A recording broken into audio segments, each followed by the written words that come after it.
저는 EBS 수학영역 이하영입니다. 제가 이 자리에 왜 왔느냐. 여러분 선배들이 이런 얘기 정말 많이 했을 거예요. 친구들이 막 기출 정말 중요하다. 기출 중요하다. 기출 중요하다. 이런 얘기를 참 많이 했을 텐데요. 자, 이 자리에 온 이유는요. 기출이 왜 중요하고 그리고 기출을 어떤 식으로 여러분이 공부를 해야 되는지를 알려드리기 위해서 제가 이 자리에 뿅 하고 나타났습니다. 기출 문제 왜 중요합니까?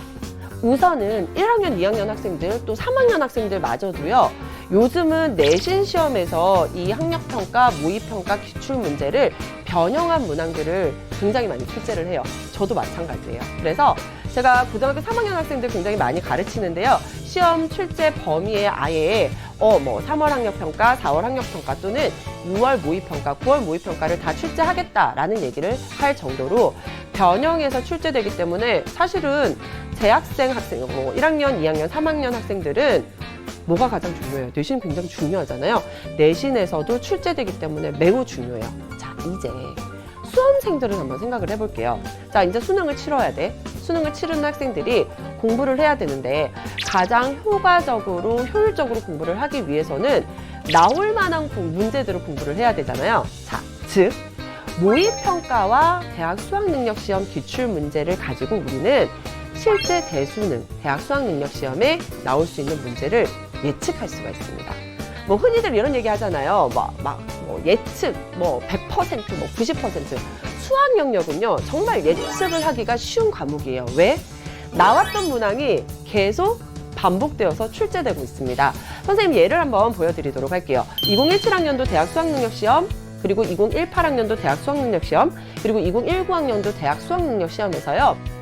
나머지 거의 다 비슷해요. 1번 문항은요, 똑같이 지수를 계산하는 문항으로 문항 번호까지 똑같아요. 문제 굉장히 일치하고 있죠. 에이, 선생님 이거 쉬운 거잖아요. 자, 8번 문항 한번 볼게요. 2017학년도 8번 문항, 함수의 그래프 나오고요. 우극한, 좌극한 물어보는 문항입니다. 2018학년도 한번 가볼까요? 5번 문항 거의 비슷한 곳에 배치가 되고 있고요. 마찬가지로 좌극한이랑 우극한을 물어보고 있어요. 2019학년도 문제 볼까요? 또 7번 문제죠. 8번, 5번, 7번. 굉장히 비슷한 자리에 똑같이 우극한과 좌극한을 물어보는 문항들이 나와요. 선생님이 이렇게 단적으로 예를 보여드렸지만요. 고난도 문항들, 그리고 기본적으로 개념을 물어보는 문항들, 단답형 문항들 거의 비슷한 자리에 비슷한 개념을 물어보는 문항들이 반복해서 출제가 되고 있다는 것을 여러분이 아실 수가 있어요. 그래서 기출문제만 잘 보면은 올해 대수능에서 어떤 문항이 출제될 것이다 라는 것은 실제로 수학 영역에서는 충분히 예측이 가능한 거죠. 자, 그렇다면 기출문제를 공부를 해야 될 것 같아. 우리 기출문제 어떻게 공부하는 게 좋을까요? 기출문제는요, 학생들이 이런 얘기 많이 하죠. 선생님 기출 몇 바퀴 돌려야 되나요? 돌리는 게 아니에요. 그죠? 여러 번 풀어보는 건 물론 중요해요. 하지만 기출에서 가장 중요한 건 분석입니다.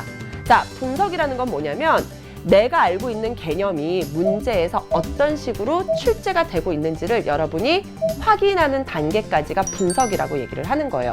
여러분, 선생님이 하나의 예를 보여드릴게요. 이 예를 보여드리는 이유가 뭐냐면 선생님이 아까는 2017학년도, 2018학년도에 나왔던 문항들이 2019학년도 대수능에 그대로 출제된다라는 거 보여드렸잖아요. 그리고요, 2019학년도가 되면 6월과 9월에 모의평가를 치러요.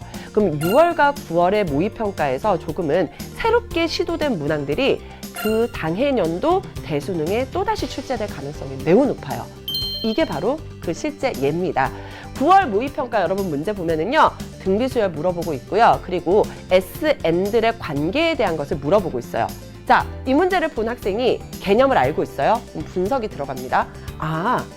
등비수열에서 예전에는 그냥 등비수열의 합을 물어봤는데 이제는 등비수열의 합의 어떤 개념을 가지고 일반항을 구하는 문제를 물어볼 수도 있겠구나 라는 게 바로 분석이에요. 개념을 통한 분석이 들어가고요. 그렇게 해서 한번 개념 정리가 된 학생이라면 수능에서 정말 비슷한 문항이 출제가 되잖아요. 수능에서 바로 이 문항을 맞추실 수가 있는 거예요. 이런 것처럼 여러분, 기출문제는요, 많이 풀어봐서 맞고 틀리고를 맞추는 게 중요한 게 아니에요. 어떤 개념이 어떤 식으로 발문으로 나타나는지, 발현되는지를 여러분이 개념을 바탕으로 분석을 반드시 해 주셔야지만 수능에서 문제를 풀 때 훨씬 더 수월하게 해결을 하실 수가 있고요. 선생님이 몇 가지 팁을 좀 알려드리도록 할게요. 교육과정이 계속 몇 년간 계속 바뀌고 있거든요. 그래서 고3 학생 같은 경우는요, 기본적으로 교육과정이 바뀐 이후인 2017학년도에서 2019학년도 평가원 기출문제를 분석하는 것이 대수능을 준비하는 데 가장 중요해요. 만약에 선생님 저 3월 학력평가 잘 치르고 싶어요? 그것도 마찬가지입니다. 2017학년도에서 2019학년도까지의 3월 학력평가 문항을 분석하시면 3월 학력평가 문제를 잘 맞출 수가 있는 거예요. 자, 고등학교 1학년 학생들은요, 교육과정이 바뀌는 바람에 기출문제가 정확하게 우리가 시험 범위에 정확하게 맞는 게 2018학년도밖에 없어요. 그래서 새로운 고1 학생들은요, 2018학년도 기출문제를 제대로 분석하신다면 그 당해년도 3월, 4월 문제들을 잘 해결하실 수 있고요. 근데 슬프죠? 고2 학생들. 선생님, 저희는 어떡하나요? 그죠? 여러분 굉장히 항상 공부할 때 불이익을 많이 받는다고 생각하실 겁니다. 왜? 기출문제가 없어요. 하지만 여러분 EBS의 강의들을 보면은요, 여러분한테 맞추어서 기출문제들을 모아서 자료실에 올려놓은 선생님들이 정말 많이 있어요. 그래서 여러분이 자료실, EBS 자료실만 좀 잘 활용하신다면 우리한테 맞는, 시험 범위에 맞는 기출문제들을 충분히 자료실에서 확인을 하실 수가 있을 겁니다. 그래서요, 예전 기출문제를 고2 학생들은 그냥 풀지 마시고요, 자료실에서 내 교육과정에 맞추어서 뽑아놓은 기출문제로 한 번 더 분석을 하시면 충분히 도움이 되실 거예요. 아셨죠? 여러분, 기출문제 정말 중요하고요. 그리고 반드시 분석해야 된다는 거 이제 아셨으니까 제대로 여러분이 공부하시면 좋을 것 같고요. 팁 하나만 더 드릴게요. 기출문제 선생님 그럼 어디서 찾나요? EBSI 홈페이지에 가시면은요, 아예 대놓고 기출문제라고 되어 있습니다. 거기 들어가면 여러분이 원하는 기출문제 다 다운받으실 수 있고 해설지도 있고요. 거기에 해당하는 해설 강의까지 있기 때문에 그런 것들 활용해서 여러분이 충분히 기출문제 분석 그리고 해결 가능하실 거예요. 여러분, 열심히 기출문제 분석하고 공부하셔서요, 반드시 여러분의 꿈 이루시기를 선생님이 열심히 응원하도록 하겠습니다.